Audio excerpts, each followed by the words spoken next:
Thanks, everybody. So I'll just start off with a quick question. Who here thinks that the value of a company is the present value of its future cash flows? Okay, I'm making sure I'm in the right place here. Okay, some of you. Okay, some of you need to keep on going to George's class and figure this out. So welcome, everybody. Today I'm going to talk about finding emerging compounders. I'm going to say some things which might shock some people today about my approach to value investing. I'm going to talk about a company in our portfolio, Copperleaf Technologies, and how we view this as an emerging compounder in the markets today. So at Pender, what are we doing? I'm really looking for long-term capital appreciation. And what sets a portfolio up for long-term capital appreciation? It's all about the individual securities that go into the portfolio. And to generate strong returns over a long period of time, you need businesses where the underlying economics deliver really strong returns over that period of time. So how do you find companies with great economics? You look for the unit economics. Can a company actually produce a widget and sell it at a really attractive margin? And then can they reinvest that free cash flow at a really high rate? The one thing you can take away from this is if you want to find high quality companies, find companies with high returns on invested capital that are deploying it well above their cost of capital. That's the holy grail. If you do that, find a couple of those, hold on forever, you're probably not going to work for your entire career.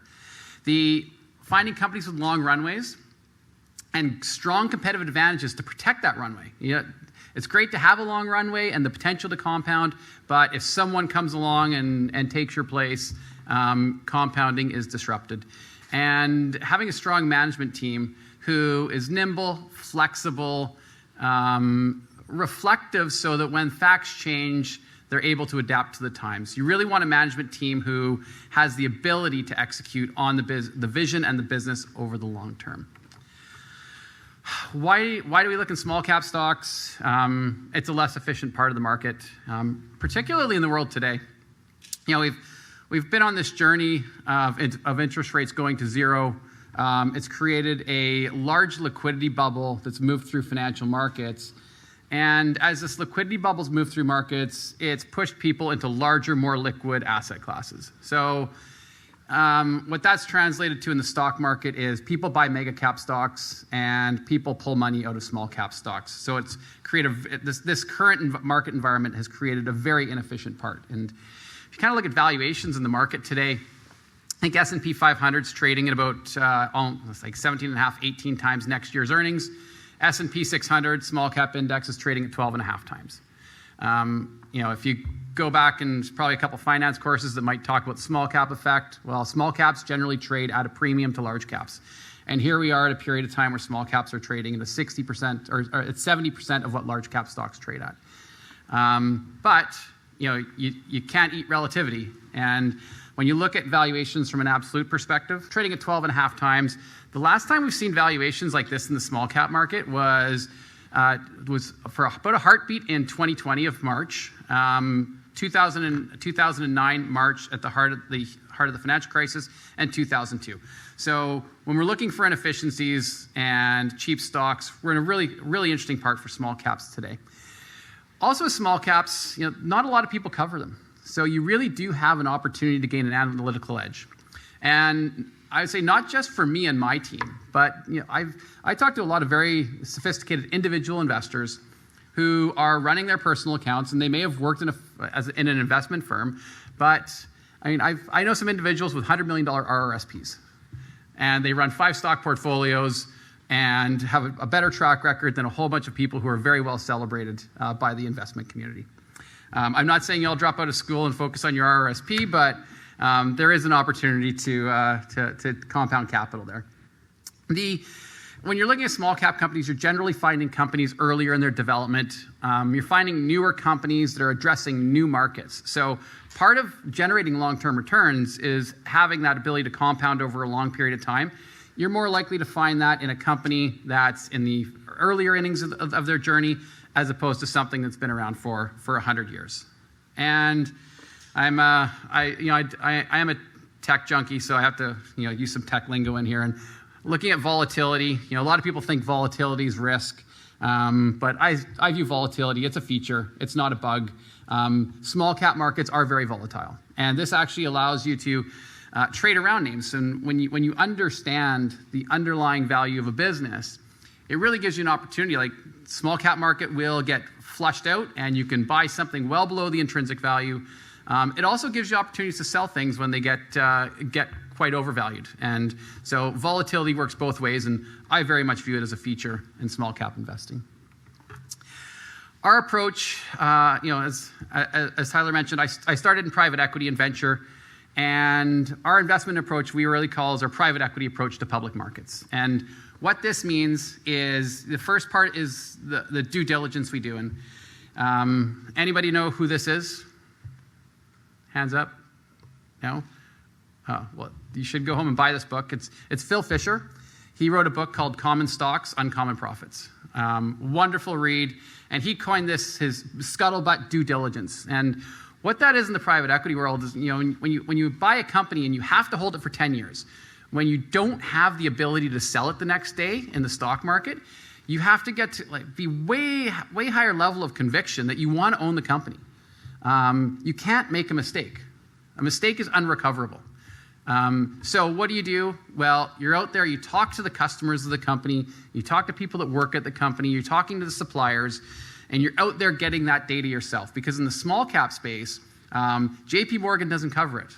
Expert network calls don't work. They're not gonna set up a call for a $100 million market cap company. So the information is not readily available. And the premise of efficient markets is information is readily available, and in small caps, it is not. The second part of private equity approach is the compounding process. Businesses create value over time. And in that world, you work with the management team, you work with the board of directors, you work with the company to help them accelerate their growth. You work with them to increase their free cash flow. You show them other companies in the public markets and say, hey, this company here is driving 12% free cash flow margins. How come you're at 7%? What are they doing differently? So you work with companies to actually help them realize their potential. And because at the end of the day, that growth in the business is what's going to deliver returns for us and our unit holders. The other part of working with management teams, and this ties in closely with being a small cap manager, is you look at a company like a Microsoft, and it doesn't matter who's going to run Microsoft for a decade. It's going to spin out a ton of cash. It's got a great competitive position. A CEO can make a little bit of an influence, but in a small cap company, really important decisions are made every single day. So you have to have a very high level of confidence that your management team is making good decisions and they're doing it in the best interest of all stakeholders, the employees of the company, the customers of the company, and the shareholders of the company. When we look at valuation, so how we approach it, we run 3 to 5 scenarios on every company, and it depends on the company. What we focus on is our base case. And what is our base case scenario? Well, it's either private market value or a discounted cash flow analysis. So what do we think the present value of the free cash flow is? And then the second level thinking is, what is the present value of that free cash flow worth to an acquirer? And so for us, it's being business analysts, understanding what somebody else is going to buy the business for is our favorite approach to valuing a business. Once we build out the other scenarios we run a bear scenario. So what happens if things don't really work out according to plan? We run a bull case scenario. What if things work out better than plan? We also, and when we're in a little trickier situations where there might be some balance sheet risk or there might be some substantial risk to the business, we will run our disaster case scenario. So, and a lot of times that disaster case scenario says 0. We could lose all our money on the investment, but it helps with our portfolio allocation. And then the final scenario we run is our blue sky scenario. And this ties in with our high quality businesses where we say, if this company exceeds all our wildest dreams, what's the valuation going to be? And this probably ties in with some Cathie Wood valuation models. So it's a bit crazy, but what it does is it allows us to ride our winners. because businesses that are creating economic value and going up, they tend to keep on doing it. And if you sell them, you never get back in. And I've learned from experience. Everybody know Constellation Software? Okay, I made 12 times my money on it. I was the smartest person in the room. I sold it at $80. Don't look at the share price today. I left the last 30x on the table. Putting in a mechanism to protect ourselves from trimming those wonderful companies at the highs. The second aspect is there's a qualitative overlay, and this is where we tie in management team factors. We look at balance sheet risk. We look at our circle of competence and research stage, like what's our level of conviction, how long have we followed it, how well do we truly know this business, because we make a lot of mistakes. The longer we follow a company, the more confidence we have that we won't make as many mistakes or a big mistake. So that ties into our allocation process and valuation. And then ESG factors, which I know is very interesting and topical now.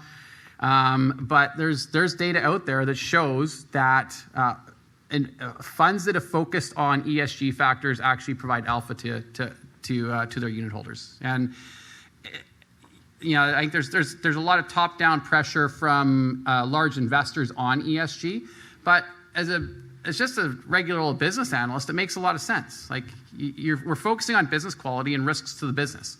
And if you have a company that's an oil and gas exploration company that's leaving waste all over the place and destroying the environment, there's an inherent risk in that. There is an off-balance sheet liability associated with that company. So you need to understand that risk. And so if you're investing in companies that are exploring in the best way possible, are producing in the best way possible, you're skewing the odds in your favor. Similarly, governance is something we do a lot of as small cap investors, where our management incentives aligned with the stakeholders of the company? Is the board actually looking out for all shareholders of the company? Is the board independent and diverse? All very important questions you answer. And those companies that have diversity and improved governance and management incentives aligned for everybody, those companies outperform. So our ESG overlay is very much, it's driven from us as being business analysts. Then we always ask ourselves, why is the stock cheap? We're contrarians, but markets are efficient. And there's a lot of people way smarter than me out there thinking that stocks should be sold and that the valuation is appropriate where it is. So we always try to understand, why is the stock cheap? We looked at, in last November, December, we saw the most aggressive tax loss selling season. Our head trader, who's got 40 years in the business, he says he's never seen anything like it. And in small cap, you would see stocks gapping down 20, 30% within a week. Sometimes it's just market sentiment. Unprofitable growth tech right now. Everybody loved it about a year and a half ago. Today, everybody hates it. And for good reason, because probably 80% of those companies are not sustainable and deserve to be trading where they're at or probably below. But within that opportunity set, there's some great opportunities. And naturally, in the small cap space, finding companies are just underfollowed or misunderstood. A lot of times we see business transitions. I was chatting with one of the students here earlier, and one area where we found a lot of arbitrage in understanding businesses was in vertical software companies. And we've seen this transition over the last 15 years as software companies moved from traditional sell a license and a maintenance stream to SaaS-based revenue. But when you make that transition, there's a big short-term hit on revenue. It looks really ugly on the income statement. Investors who don't know the company well see revenue declining, losses increasing, and those companies tend to go down. But if you're looking in, they're transitioning to SaaS, which is actually a higher value revenue based off the future free cash flow of it. And that was an opportunity set that we took advantage of, which is kind of not as many of those opportunities anymore. Another great opportunity is time frame arbitrage. There's nothing more than I love talking to a sell side analyst who says, "Oh, you have to sell this stock. The next quarter is going to be weak," and because they're saying that to all their clients, and then you say, "Well, but isn't this company going to be worth 40, 50% more in 3 years?" Yeah, but the next quarter is going to be terrible. It's like, Okay.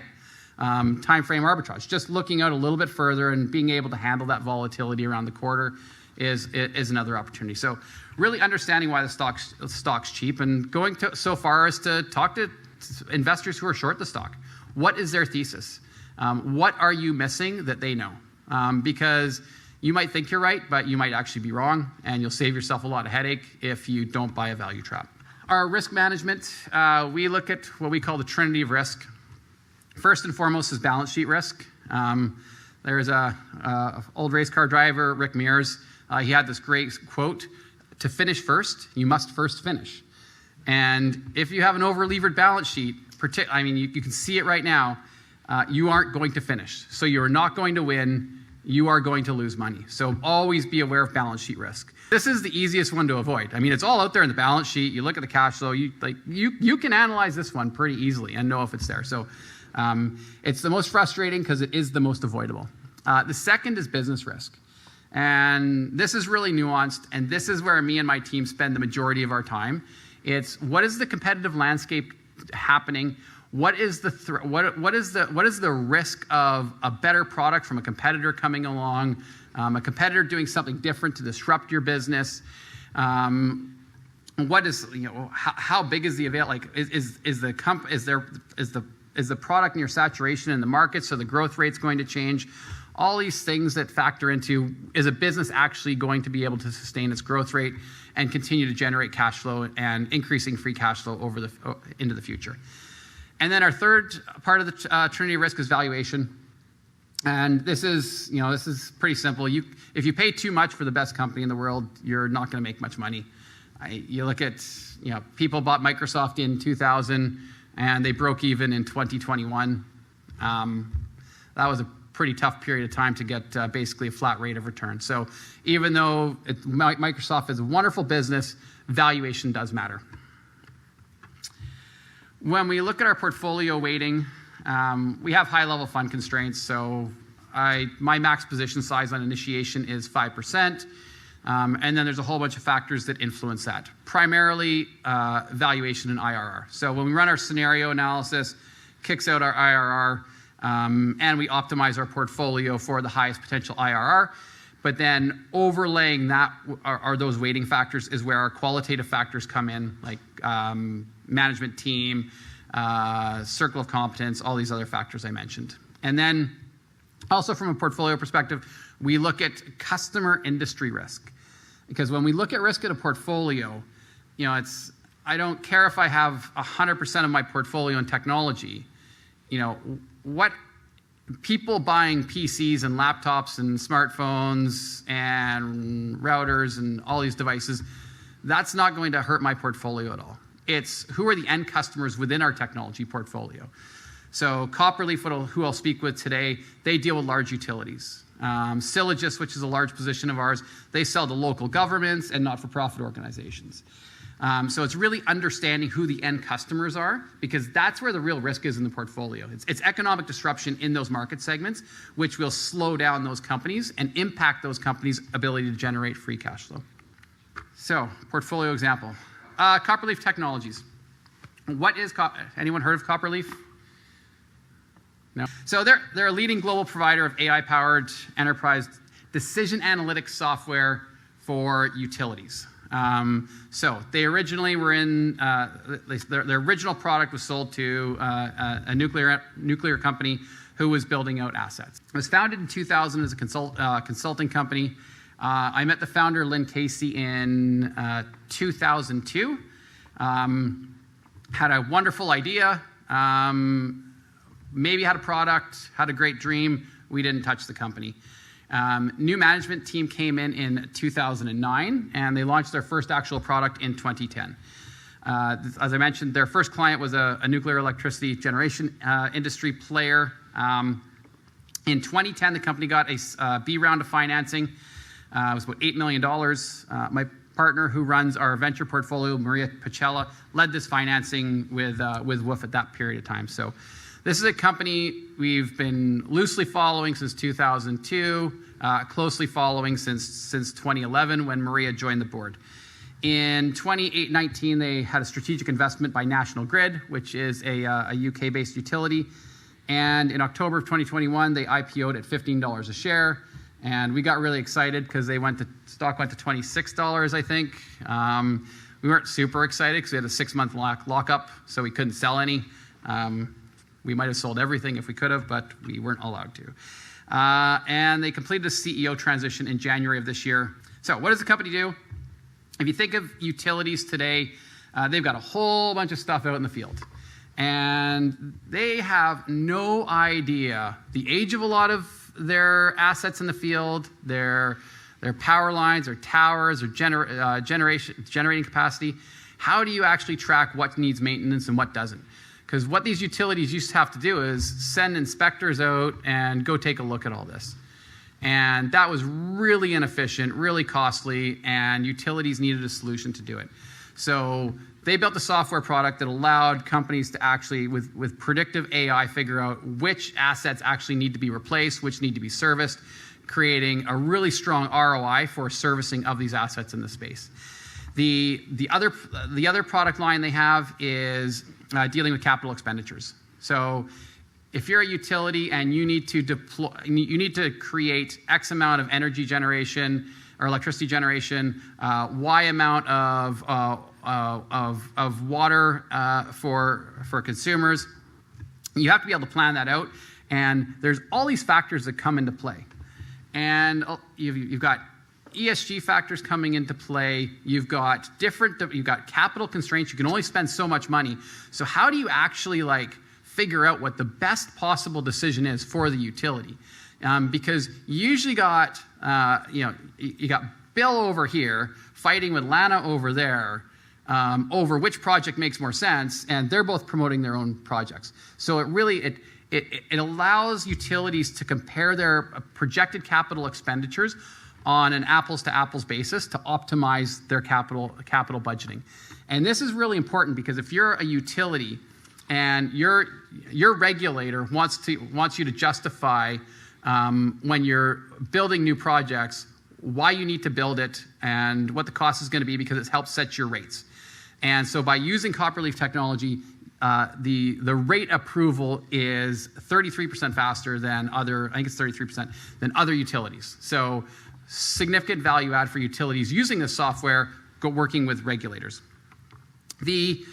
So where they fit in the asset management ecosystem, as I mentioned, asset investment, planning, but they tie into financial ERP systems because you need the financial data to help make these decisions. You need project management because you need the project manager to be empowered to actually deploy the servicing and the asset work. GIS systems tie in as well. It's a whole ecosystem that goes in. So you've got basically at the end of the day, what Copperleaf is doing is taking all this data from all these sources and allowing the best decision possible to the decision makers of these large utilities. So their customers are asset-intensive industries, generally monopolies, very heavily regulated. It's a core service. Failure at these utilities is not an option, and it's very long-lived. We're talking 20 to 50-year timeframes with power generation, power distribution, transmission, gas transmission and distribution, water and wastewater transmission, and with their platform, they built it flexible enough. Starting in power transmission initially, they're now able to move along all these verticals, creating an enormous TAM for the company. So the problems they solve, they optimize returns for utilities, very strong in terms of risk management or avoiding risk. It allows a justification of the investment. It allows the companies to prioritize their projects. It speeds up regulatory approval. It is industry best practice. It reduces outage at utilities. It reduces carbon usage, and it's super easy to integrate. So it's a very compelling solution. So those are the solutions they offer, and it's everyone here uses Excel. This is a very basically what their platform does is it takes the Excel spreadsheets from every single department and brings it into a common user, a dashboard, to help these companies, these utilities make better decisions. So they have 3 case studies. They're in the prospectus if you want to read them. They're wonderful. But National Grid is a customer of theirs. They had an estimated value. They saved $11 million of CapEx savings per year. $11 million per year in CapEx savings. So that's highly compelling for National Grid, which is why they made a strategic investment in the company when they realized how valuable this solution was to them. So when you think about customers valuing something, they wrote a $10 million check in this business because they saw how compelling this was. That's great customer validation. Duke Energy have estimated value a 30% reduction in asset risk. That's a significant risk reduction for utilities whose primary goal is basically safety and risk reduction. So that's highly compelling for utilities. And they also moved into the water market recently, and Anglian Water has estimated $10 million of productivity benefits per year. So, and this isn't a $50 million solution. This is a $500,000 to $5 million solution, driving $10 million of savings for these companies. So that's a very compelling ROI from a customer use basis, which then translates into company economics. So how does the company make money? Subscription revenue. They charge recurring revenue to their customers. Their customers sign multi-year contracts for their products, plus maintenance and support. They also do perpetual licenses, so a one-time license sale where the customer has ownership of the products. It's a much smaller part of their business. And then professional services, because a lot of times these are very, you're dealing with massive customers who do have specific needs, so you need help with systems implementation, integration. Financial snapshot. So here's the revenue growth of the company. Pre-IPO, 10% 21, 56% last year, 19% on a trailing 12-month basis. I talked about the transition to software as a service, and if you look at the recurring revenue growth of the business, growing over 30% and 27% in the last year. So really compelling revenue growth. So it's pretty impressive, right? 19% revenue growth, 27% ARR growth, 109% net revenue retention. So how do you retain more than you have? You upsell your existing customers every year. It's wonderful. And Copperleaf has never lost a customer in their history. That's a pretty powerful statement. I challenge anyone to find a company that has not. And they have $93 million of total revenue backlog for next year. They usually turn about 50% of their revenue or backlog into revenue. So pretty impressive, right? But stock's not. Here we go. I think it's market price as of probably last Friday, $583. Got a market cap of $412 million. Company has $147 million of cash in the bank. So enterprise value of $270 million. Revenue of last year, $76 million. So kind of trades in an EV to revenue of 3.6 times. When we look at valuation, there's always, we talked about volatility being a feature, not a bug, and here's a feature for us. Stock prices vacillate around the intrinsic value of the company. The actual value creation of inside companies is a lot smoother than what public markets would probably think. And you get periods of time where you can buy companies well below their intrinsic value. But, we talked about understanding why a stock is cheap. So why is the market value disconnected from intrinsic value here? It's only been a public company for 2 years. It went public at $15. It ran up to $26. There were really high expectations.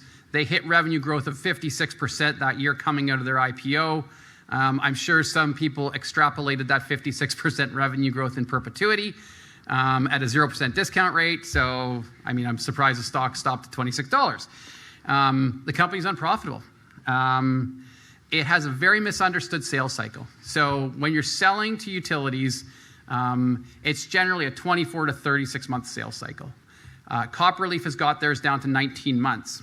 But the other side of the sales cycle is they increased their sales and marketing spend, so they've got a whole bunch of new salespeople who are not productive right away. Their revenue is really lumpy. They've got I think 62 customers. It tends to come in near year end. Their Q4 is usually seasonally quite their strongest quarter, but they have bigger contracts, so it's lumpy. Sell side analysts don't like lumpy. I guess this is being recorded, so I won't tell you who the analyst was, but a long time ago, I'm having a conversation about this company called Sierra Wireless, which sold hardware, wireless chips into cell phones. And I'm like, why don't you like this company? I love this company. He's like, yeah, it's a great company. I'm like, well, why don't you cover it? Why don't you love it? He's like, it's too hard. And I'm like, but it's like, we have a high probability of making money here. He's like, yeah, I know, but like, I have to get like the revenue right. And that's hard because their revenue's so lumpy. And then I have to get the gross margins right. And that's way too hard because like of exchange rates and like end of life. And then I got to get the FX right. And then I got to get the operating costs right. He's like, I have no chance of being right. And so just wouldn't cover it. Just that simple. And I talked about tax loss selling in November. This was a company where we saw, whoever bought that stock at $26 finally capitulated and wanted to claim their 80% capital loss on the position and blew it out.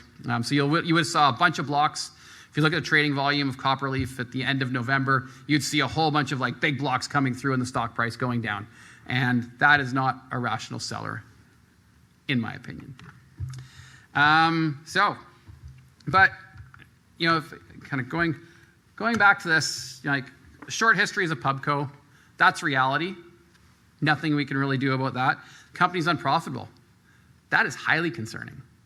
That's highly concerning. A misunderstood sales cycle. No, we understand it. We can be contrarian on that. The lumpy nature of the revenue, we can be contrarian on that. Tax loss selling, we can be contrarian on that. But it's the unprofitable part of this business which is really scary. And here's their income statement. Last 9 months, they lost $25 million. So lost $7.5 million in the quarter. What's the present value of that free cash flow? It's kind of hard to figure that one out. I don't know. But where has the increased spend come? And you look at their sales and marketing spend. It's gone from 16 million to 27 million. I'll get back to that later. That's an important point. Is this company actually, can they be profitable? Well, let's look at their pre-IPO profitability metrics. So 2018, 6.2 million of adjusted EBITDA. 2019, I mentioned they took a $10 million investment from National Grid. The company was becoming highly profitable. They were getting tons of market traction, and they saw market adjacencies to go after. So on a business doing a little over 30 million of revenue, 20% EBITDA margins, growing at mid-teens. Like that's a wonderful business right there. They made, in our opinion, what is the correct decision to invest more heavily in product development and sales and marketing, because the underlying unit economics of this business, 20% free cash flow margins, and that's still not at scale, and that's still investing for growth, so it's probably closer to 30. They took capital from National Grid, they increased their spend, they went into the IPO and increased spend even more. And if you look at 2019, 2020, you kind of see how they basically spent the $10 million to accelerate growth. And then by the time the 24 months was coming out, they got back to back to free cash flow. And then coming out of COVID, coming out of their IPO, they ramped up again, which is what you saw on that income statement. So what did they do with that big sales and marketing spend? So they increased their sales and marketing spend. I think it was 43% year over year. Okay. If somebody here goes to work at a company, how much product are you going to sell next month? Who's going to sell anything? Okay, I was going to offer you a job at Pender. How much are you going to sell in the first 6 months? Small deals. Yeah. It takes 12 to 18 months for a quota-carrying salesperson to start delivering. Okay, that's basically just ramping up. Plus, we've got a 19-month sales cycle here, right? So when you increase your sales and marketing spend, you're not actually going to see anything for 24 to 48 months. So who's the long-term investor now? Judy, the CEO. Judy, the former CEO at Copperleaf. Because they know what their long-term value to customer acquisition cost is. What is your long-term value What's the long-term value for this company? Can anybody actually figure that out? Can't actually figure it out. They've never lost a customer because value keeps growing. So if you're not losing customers and you have a modest customer acquisition cost, your LTV to CAC, the long-term value of that customer is really impressive. So why they are not losing customers? Sorry? Why they are not losing customers? What keeps them captive there? So they're burning $8 million a quarter right now. But why the customers are locked to them and they cannot go somewhere else? They have best of breed product and nobody else is even close to them. They have a deep competitive advantage. So you talk to Judy, who's the CEO, and she said, like, she'll walk into a utility and she says, I know right away if they're going to buy the product. I just don't know when, but I know if they will, because there's no competition out there. They've been working at this from 2009, taking all this disparate data throughout utilities and tying it in with their machine learning and their AI engine to deliver the decision-making analytics these utilities need. And there's this really interesting dynamic in the utility industry. Duke Energy does not compete with Ontario Power, does not compete with Hydro-Quebec.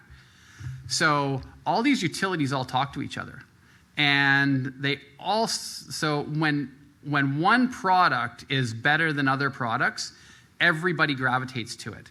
Nobody's trying to hide their secret sauce from all the others. So there's a whole bunch of network effects in their customer base because of the monopolistic nature of their customers.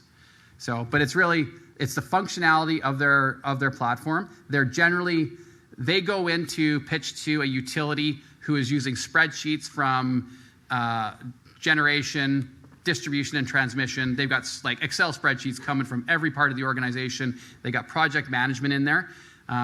That's what they're replacing. And this is the historical technological trend. This is like Web 1.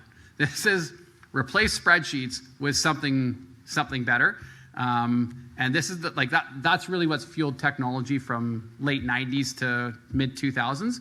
So to kind of George's question, why do we like it? They've got a really strong defensible moat. They don't lose business to anybody. There is not a lot of competition out there. It's a really large market opportunity with a big runway. You got global tailwinds.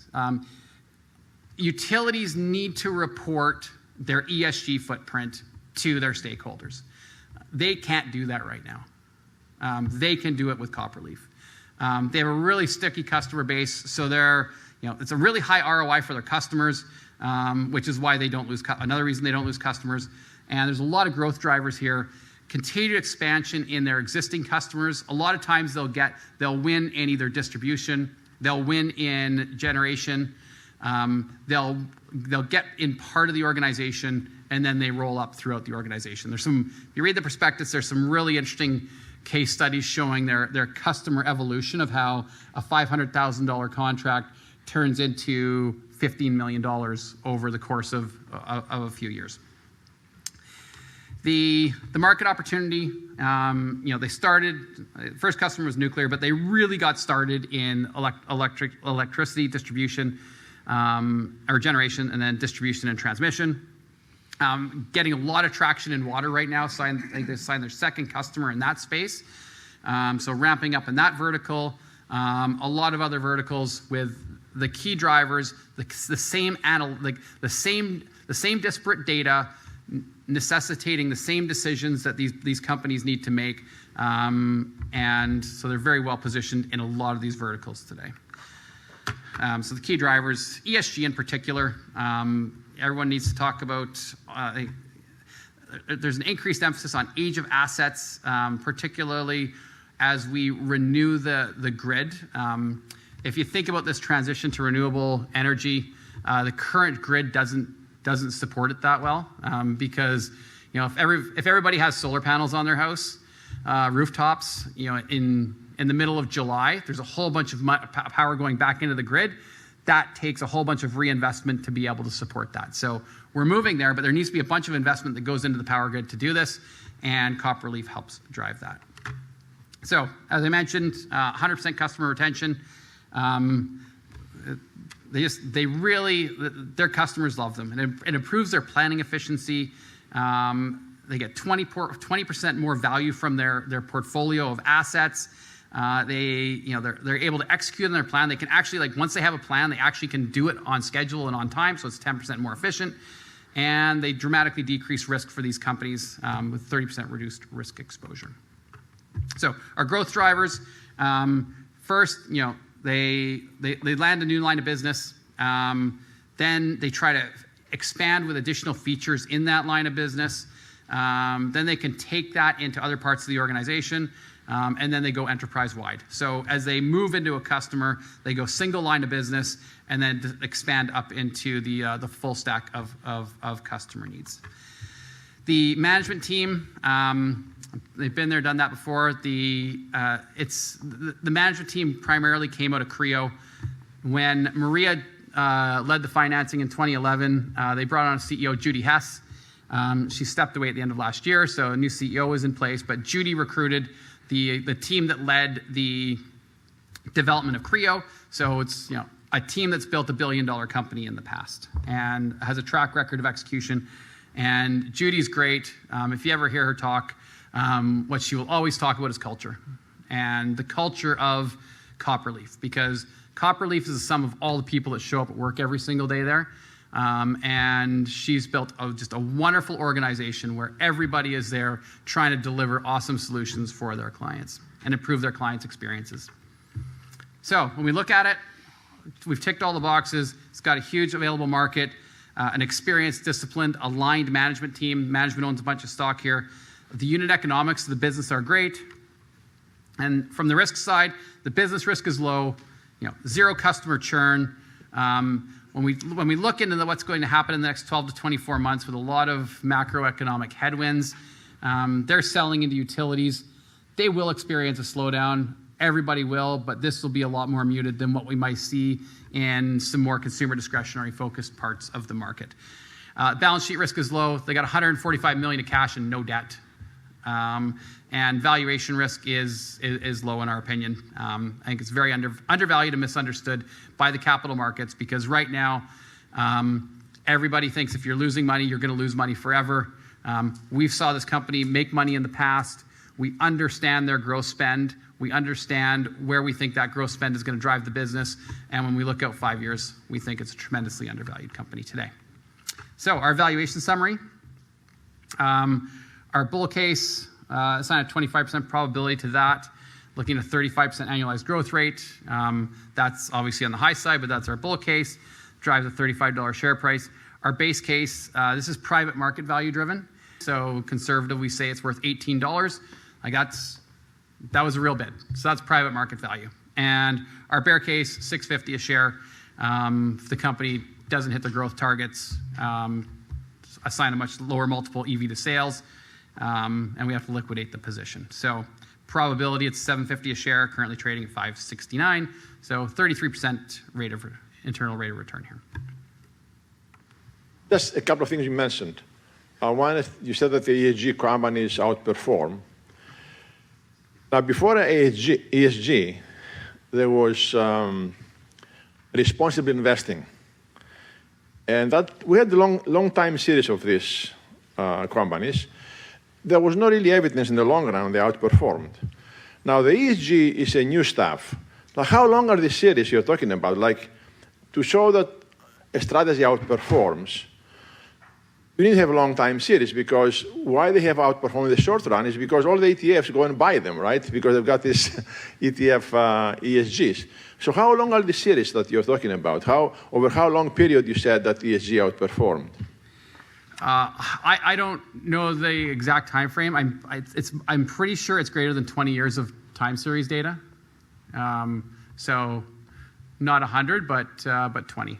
Yeah, I'm curious about this, because I think the ETFs have really made long-term comparisons difficult, I guess, about this thing. I mean, with ETF flows, there's absolutely some distortions in the market, but I think kind of with the market correction we've seen in the last 12 months, it's probably a bit more normalized. So the data would be a bit more reliable to normalize for that skew. But it's yeah. And also, More data is better. I'll get Felix to send over the report. So I think you'll have fun reading it. The other thing I found interesting was that you said there was excessive short tax loss selling in December, November, December, which is not really, unrealistic given the market collapse over the last year.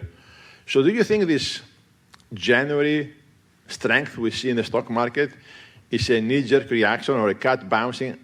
Because people who sold for tax purposes, they may go now in January and buy them back.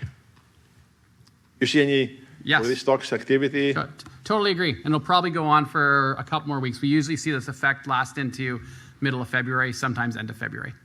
But it's like you've seen a couple of these names, like particularly like Cathie Wood names. I mean, they're up 15 and 20% year to date, and even more. So there's definitely people coming back into names driving volume. Thank you. Okay, guys. So I had two quick questions. One was, what does the company exactly do? Is it like an optimization tool? Is there a project management tool? Because it looks like they have a bunch of features. It's not clear what they do. And the second thing is, what's preventing another company from copying it, especially if it goes up to $1 billion valuation, $1.5 billion? What's going to prevent Microsoft or someone to go and copy within a couple of months, essentially, and then they have high reputation and high brand presence, and then most customers will adopt that technology? Yeah, so a utility needs to plan how they maintain their existing asset base. And so they've got all these assets out in the field, and utilities have thousands of assets out there. And so what their software does is it collects all the data throughout the organization from these assets, when were they first built, when was it last maintained. It's collecting all that information and then providing a clear picture to the management team on where they need to be servicing their asset base to increase the longevity of that asset base. Okay, is that? Yep. And then, so that's one of their business lines. The other is on their, it's an investment program. So it's where do we build and deploy new assets? So how do we optimize our CapEx to get the most bang for our buck for the stakeholders of the company? So that's the second module they do. And then overlaying that is their value-based decision platform, which is really the secret sauce of having worked with these utilities and being able to codify all these subjective, both qualitative and quantitative measures that go into the decision-making process to make a fair comparison along priorities. So a utility probably has 100 different CapEx opportunities to deploy. Taking all the information, both qualitative and quantitative, and bring it on so that you can compare you can compare your CapEx spend on a comparable basis. So you're taking the human element out of the decision-making process. You're removing the biases by codifying a lot of this. And I mean, what's going to stop Microsoft from doing this? I'm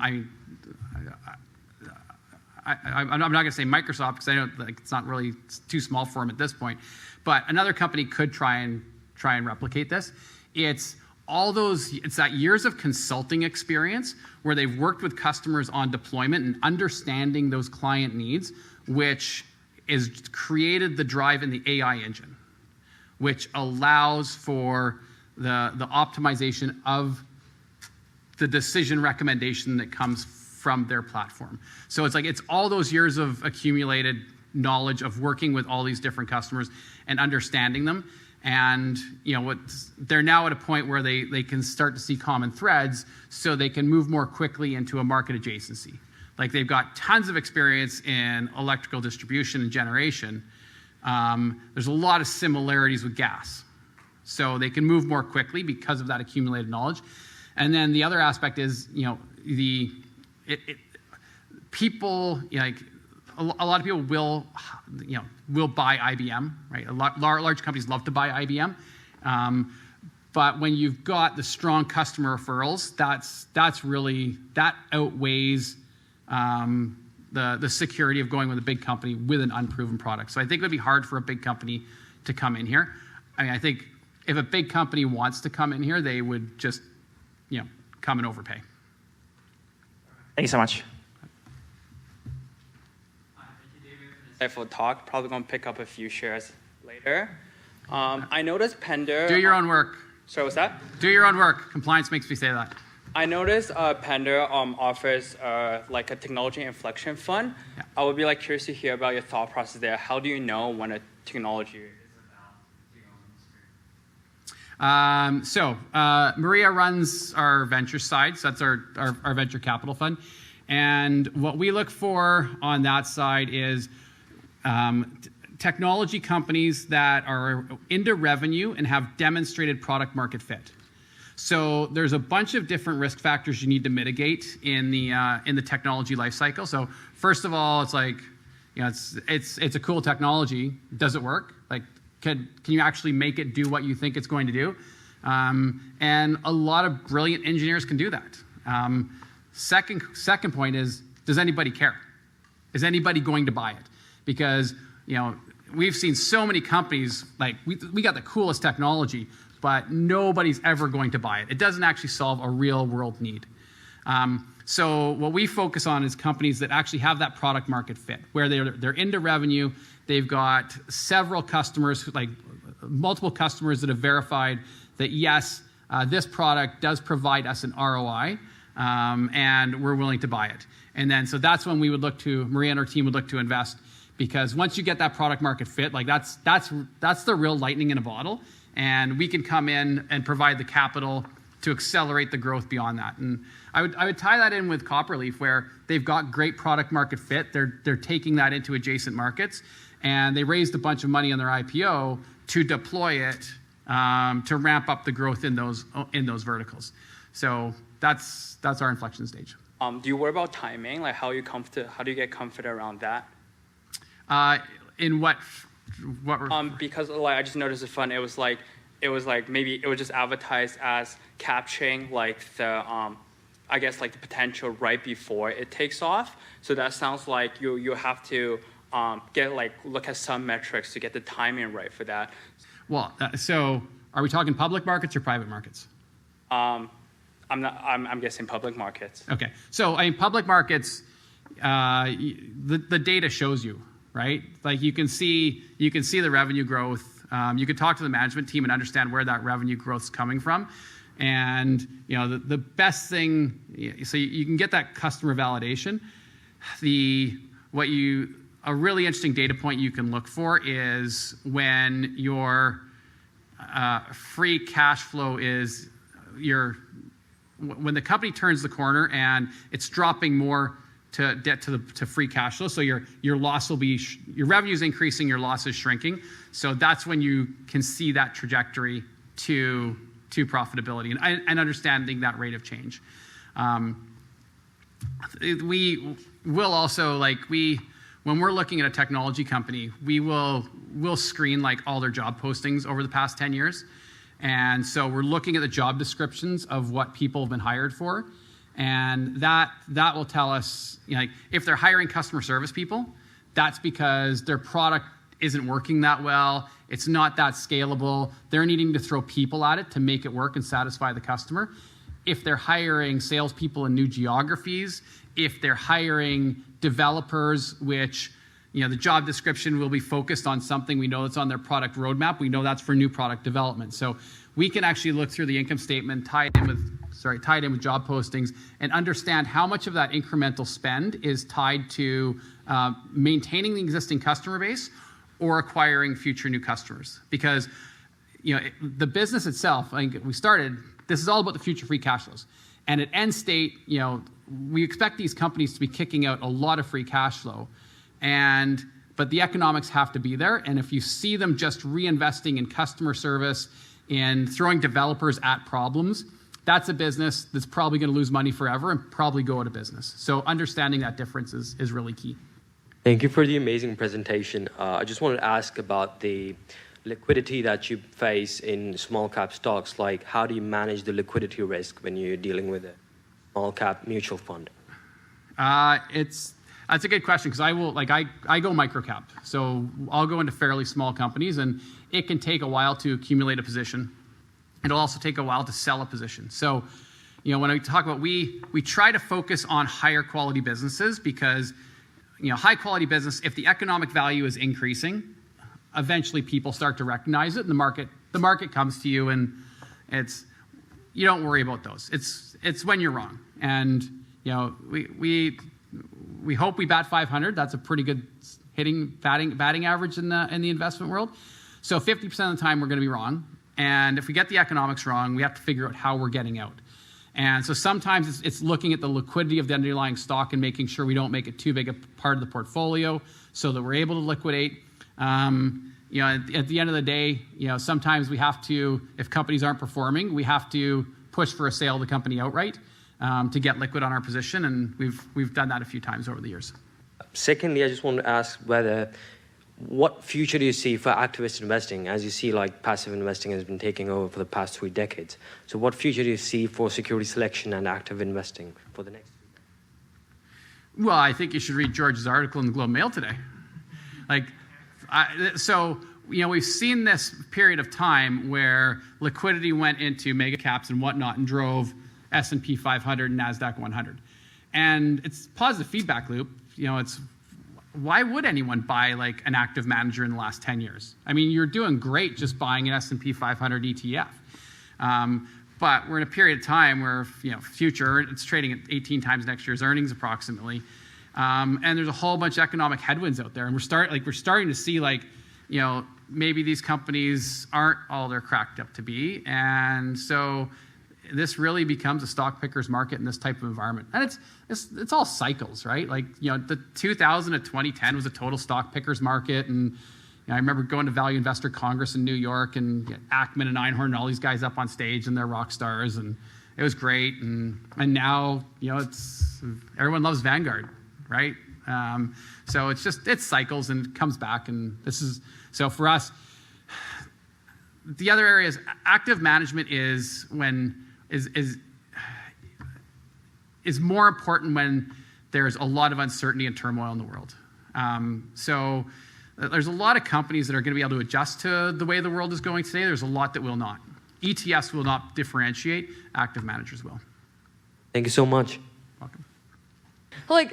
My question is on one of your slides, you mentioned that these people are not producing much because they're just hired. So how do you model that out and then justify the unit broken economics? How do I have confidence in the unit economics? Yeah. Okay. Let's talk about de-SPACs first. SPACs, there is a lot of appeal around SPACs and a lot of hype. You just have to ask yourself, what kind of company goes public via a SPAC?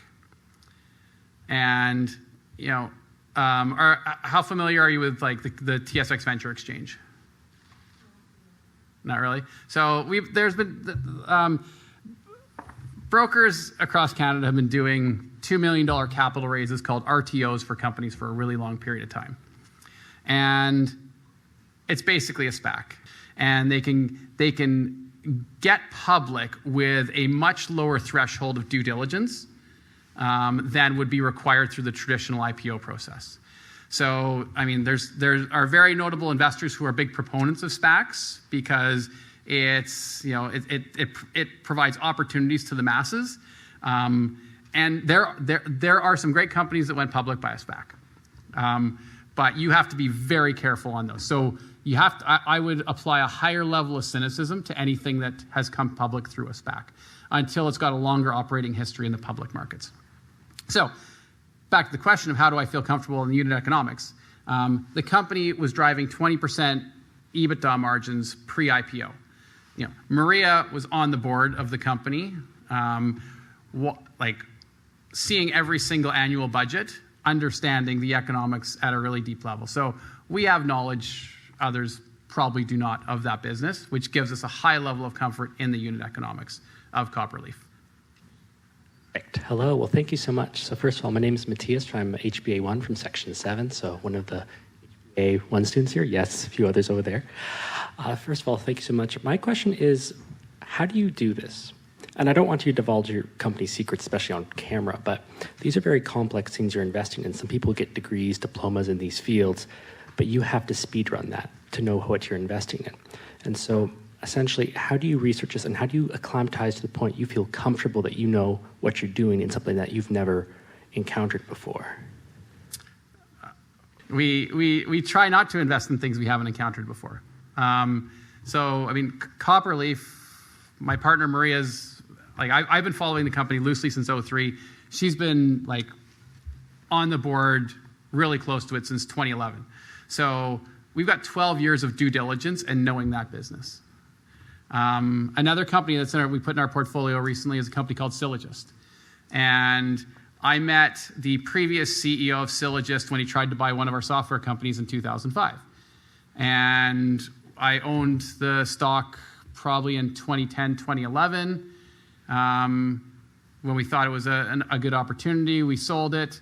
And then some things happened recently where, you know, I've been following the business since 2005. It became attractive again because the factors we were looking for them to change had changed. So we were able to action that idea. So there's no shortcut to understanding a business. It really takes time. And like that's what's so fun about what we all do here. It's just you get to be curious. You get to learn about these businesses and continually learn. And when you find a business you're interested in, you're just going to spend more time on it and figuring it out and get to know it. And there's absolutely things I will not be able to figure out. Like I will never be able to tell you which oil well is better than the other one. And I don't care which is better, so I'm never going to figure it out. Trying to figure out which technology is going to scrape more carbon out of the oil patch, probably pretty enthused about figuring that one out. So it's not, you know, we really strive to focus on things that are in our circle of competence, things we know about, and things we've been following for an extended period of time. Thank you. Hi, good evening, David. Thanks for commuting in this weather. My question is a bit on the technical side.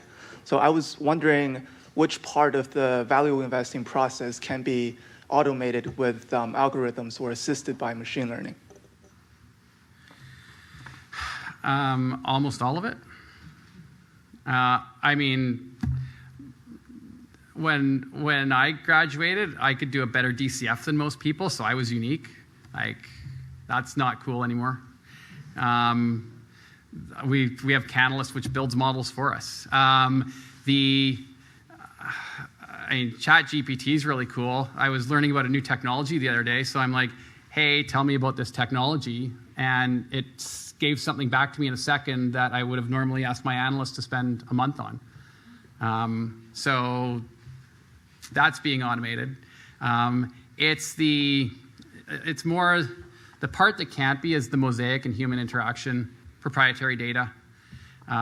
We spend time talking to customers of companies and trying to get information that may be a little bit unique, not material, but help formulate an opinion. Because to generate alpha over the long term, you need to be right, and that's really hard. But you also need to be non-consensus. So you need to have some alternative thesis that others don't have out there. So however you can serve to formulate that alternative thesis is how you're going to add value. And I mean, if we're not adding value, we're just frictional costs, so we should all get fired. Thank you. Thank you for your presentation. I have two quick questions. So number one, given that you come from a PE background, how do you value control whenever you're acquiring a new business? Every situation is unique. There are situations where there's quantitative data out there that founder-led companies dramatically outperform. And so in situations like that, it's a public company. The founder has super voting shares, controls the company. That could be a good thing. Could be a bad thing. It depends on the founder. So it really depends on different situations of control. There's when control comes mostly into play when bad things are happening in the company where decisions need to be made. That's where people will generally have varying opinions. If a company is, on a melting ice cube to zero, CEO is probably incented to get the last drip out if they don't have any stock and they don't care about, they're not aligned with shareholders. The other area, controls it's governance. A lot of times, founders, there's not a lot of founders that can take a company from zero to a $50 billion business. So at some point, you need to bring people in to support the CEO or potentially replace the CEO. And so that's where you need, you don't necessarily need control, but you need good governance. And if you don't have good governance, then you have to understand the control mechanisms for the business.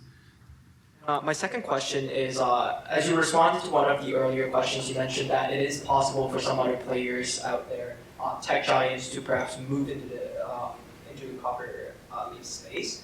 And given that right now there are no competitors out there, how do you value or how do you predict the dynamic of competition moving forward? And how do you bake that into your projections?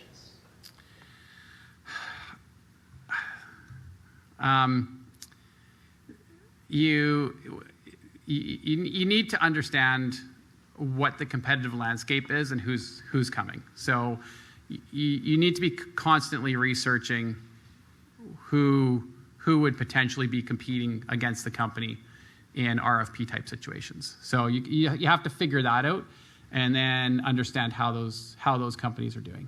And so that's really the data you're looking for. But that's the data you're looking for in every company, because really, if you're looking for a company that's going to be worth a heck of a lot more in 5 years, you're assessing the durability of the moat, and that's that's really understanding the competitive dynamics and who's going to, how successful are the competitors going to be in displacing them in different situations. So that's, not just for Copperleaf, that's research we're doing on every single company in our portfolio all the time.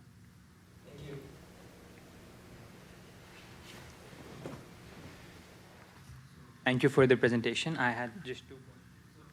First is that you mentioned that you guys prefer small caps because they're more likely to be inefficiently priced by the market, and there's a lack of information too. But so do you guys consider institutional ownership as any factor? So does it have any weight, be it strength or a weakness? It depends. Depends on who the institution is. It's not generally a factor. It ties a little bit into the last conversation about control. Who are the shareholders of a company? It does tie in because you want to make sure you're aligned with other shareholders. Like if I see a fast money hedge fund owning 15% of a company, that will influence our decision a little bit because they come in fast and they go out fast. And secondly, that you mentioned Microsoft multiple times. So for a company like Microsoft, it has good cash flows, and like you said, even whatever management it has, it'll probably still be profitable and still be growing. So contrarian like yourself, will you ever invest in Microsoft, maybe that if the market sentiment underprices it, or will you just stick to the smaller caps? Yeah, I missed my chance. My roommate in university came into the dorm room and he threw his bag down and he's like, "I hate Microsoft. I can't get a deal. It's a total monopoly." And I was just a science student back then. I didn't realize what he was saying. If someone walked into my office now and said that, I'd buy the stock. So I missed my chance on Microsoft. It's too big. The only advantage you can have on a company like Microsoft is behavioral. We kind of distill how you can actually generate alpha, and the 3 ways you can is through having an analytical edge, having a behavioral edge, or having an organizational edge. And that behavioral edge is when everybody hates Microsoft, you have to buy it. And there was a point in time, right when around time Ballmer left the company, where everybody did hate it, and Microsoft was never going to grow again, and that was probably the right time to buy it from a behavioral perspective.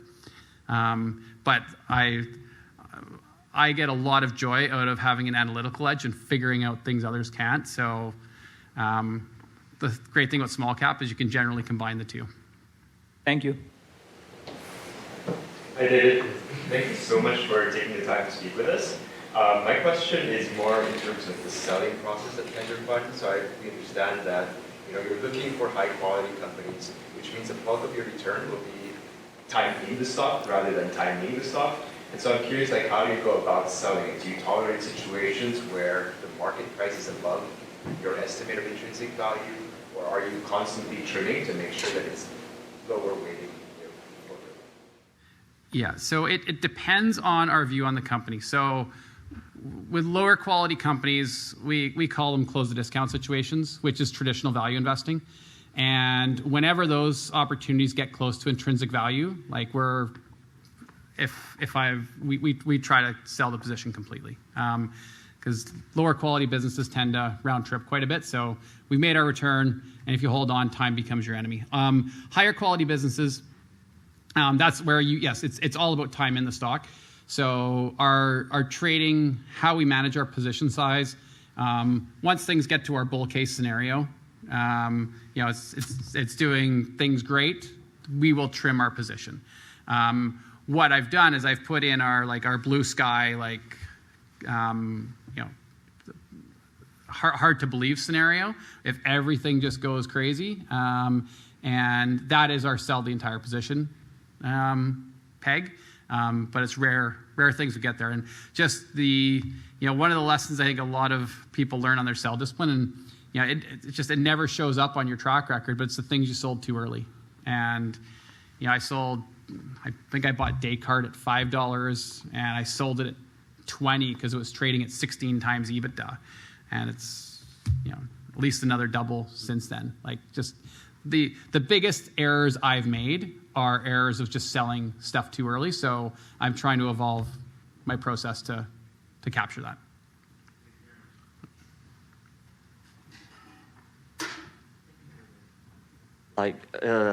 It's a really great speech for today, and my question is more specific for still a SPAC-related company.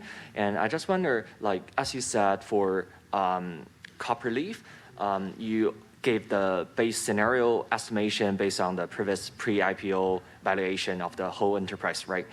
But in the past year, some of the SPAC company, they are IPO through SPAC, and they are really cutting edge industry enterprise. For example, I was following a company called Value 3D. It's a 3D printer manufacturer and produced the 3D components for SpaceX. And SpaceX was the pre-IPO round investor for that company.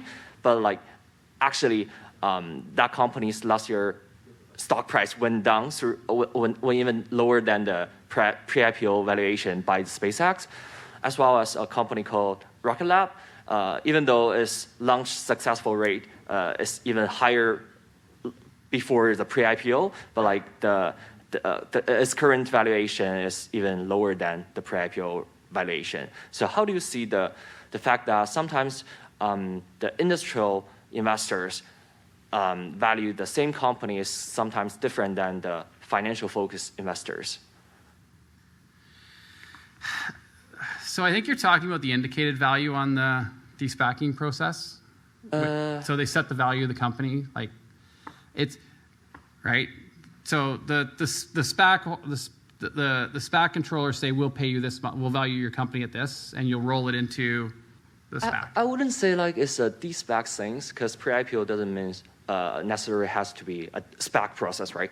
It could be a year before SPAC, but I would say SpaceX probably have more correct understanding of that 3D printer company, but after it went public, it become a listed company. Most of the financial focused institution has more dominant power of the price decision for that stock.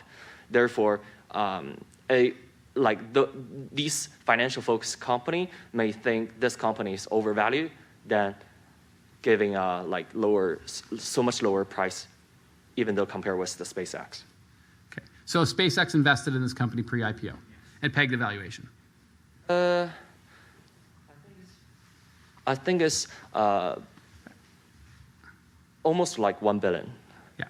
Okay. So You do need to be careful when you're looking at strategics that invest in companies.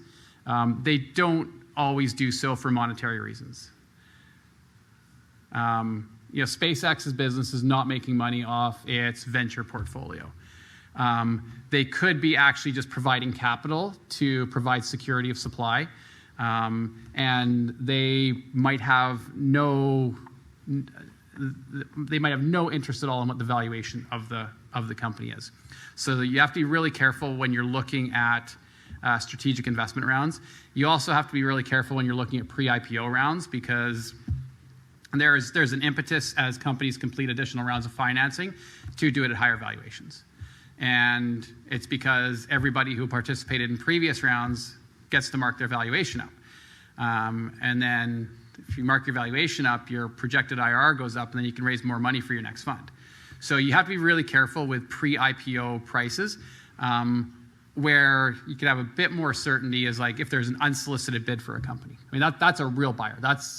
You have to understand, is the person who is the price you're setting, is it based off of what another company is going to buy the business for? That is real, or not always real. It's about as real as it gets.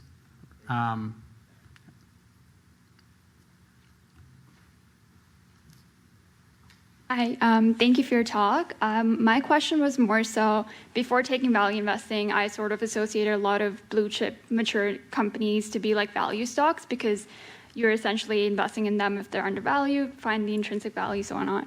But my question was more so with small cap companies. I think there's always a fine line between which ones are undervalued versus which ones are actually growth stocks, because you sort of cash them in the earlier stages. So I was wondering what sort of is the procedure for Pender to categorize which ones are growth and which ones are. Yeah, so we don't differentiate. And I might say some controversial things here, but I mean, a company is worth the present value of its free cash flows. And when you run a DCF, like, what is the one variable that if you change, dramatically changes the valuation of the company? That's one. There's another one too. Growth rate. Like growth rate is one of your key variables when you're assessing the value of the company. So, there are high growth companies that are overvalued. There's high growth companies that are undervalued. There are low growth companies that are overvalued. There's low growth companies that are undervalued. It's really, what is the financial value of that cash flow stream? So that's what, when we say we're value investors, that's what we're trying to figure out.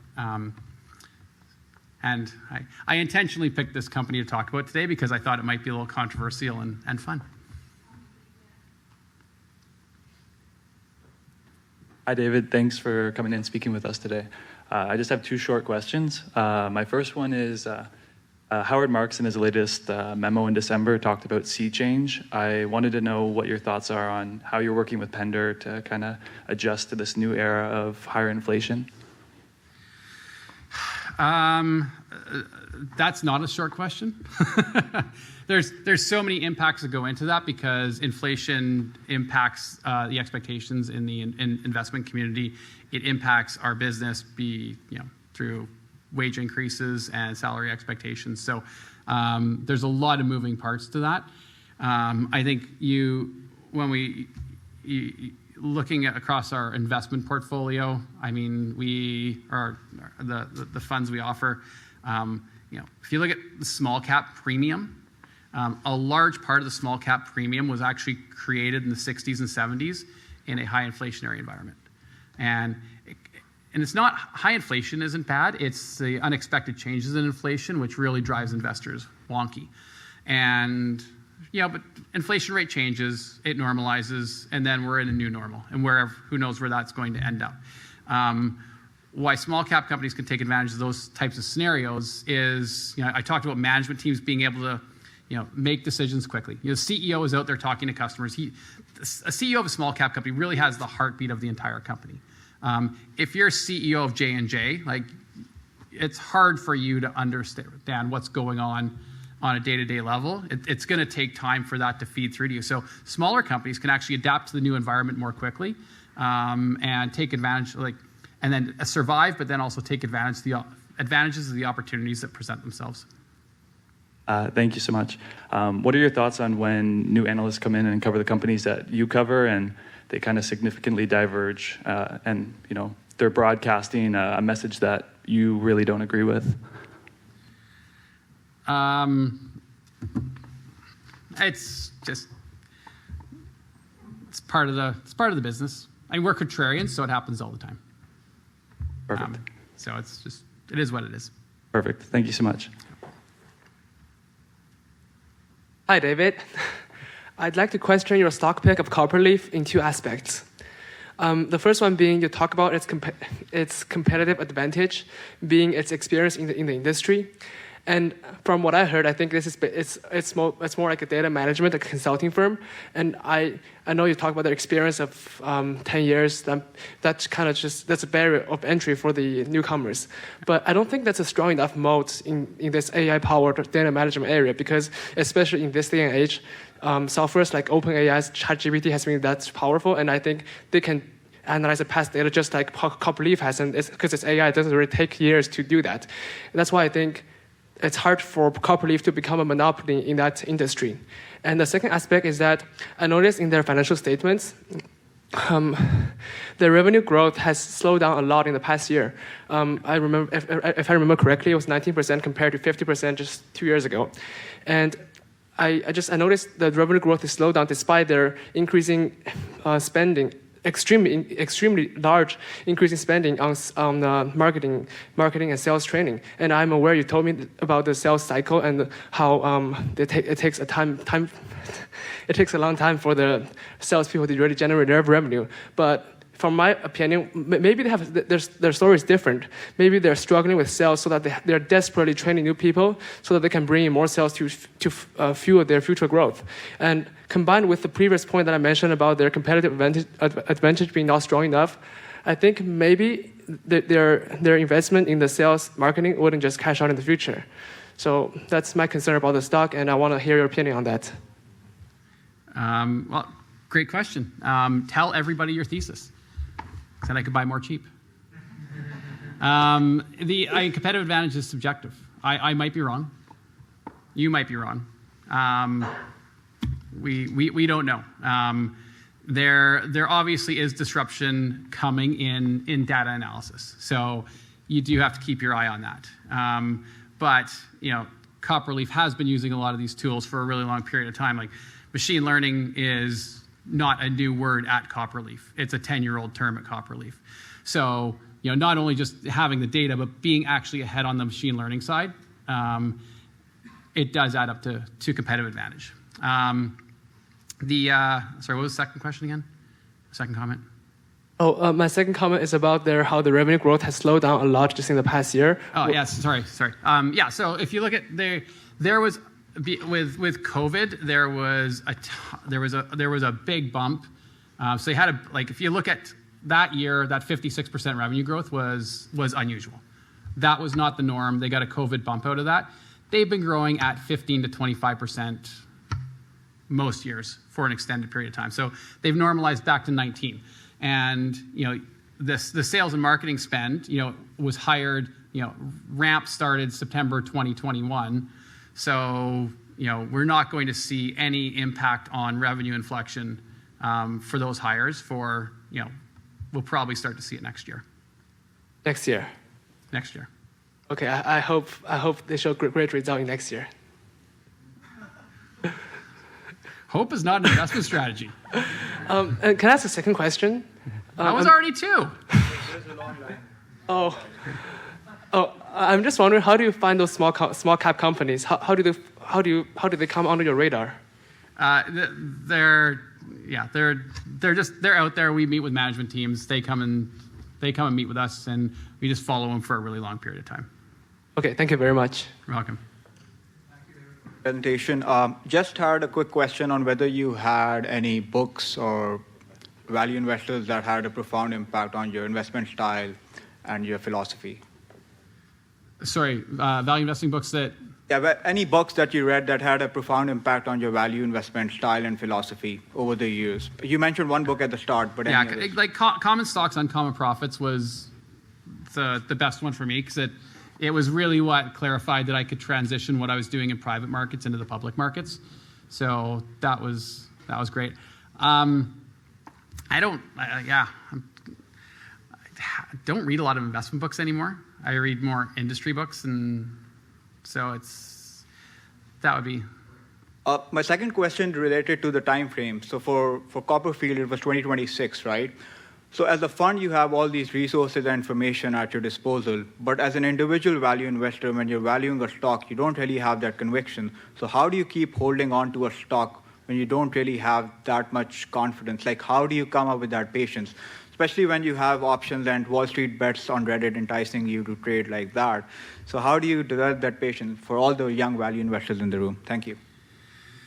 That's where you really have to understand your circle of competence, because a lot of, I talked about these people, these RRSPs, a lot of them have come from different industries. Like, so they'll be, formerly from the technology space.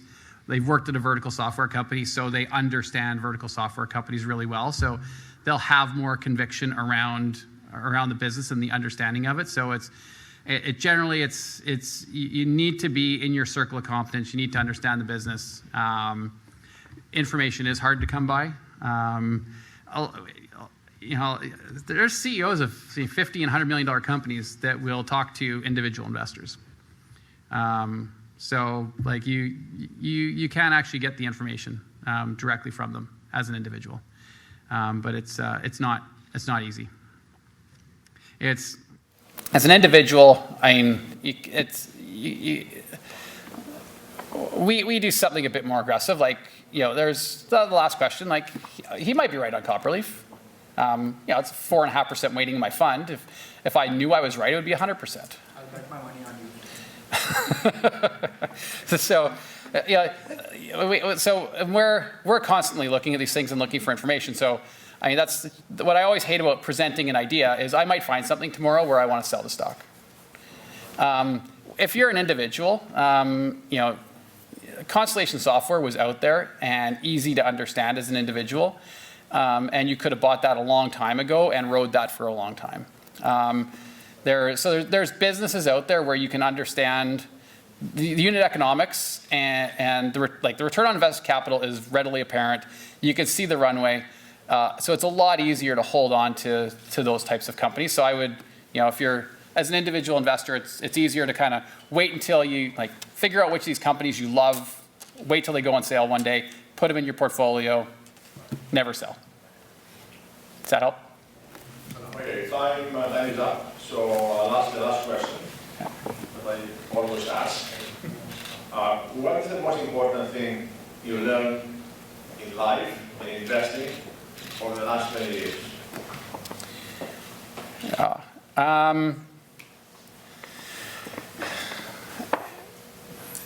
I love what I do. I'm very fortunate to get to do something I find really exciting every day. But I think the most important thing is I get to do it with people who get to do it every day with great people who we have shared values. We have really awesome people at Pender, and I mean the journey is much more enjoyable. I get a whole bunch of happiness out of it. So for me, it's just embarking on something with people with shared values and great people, and that's what makes the journey a lot of fun.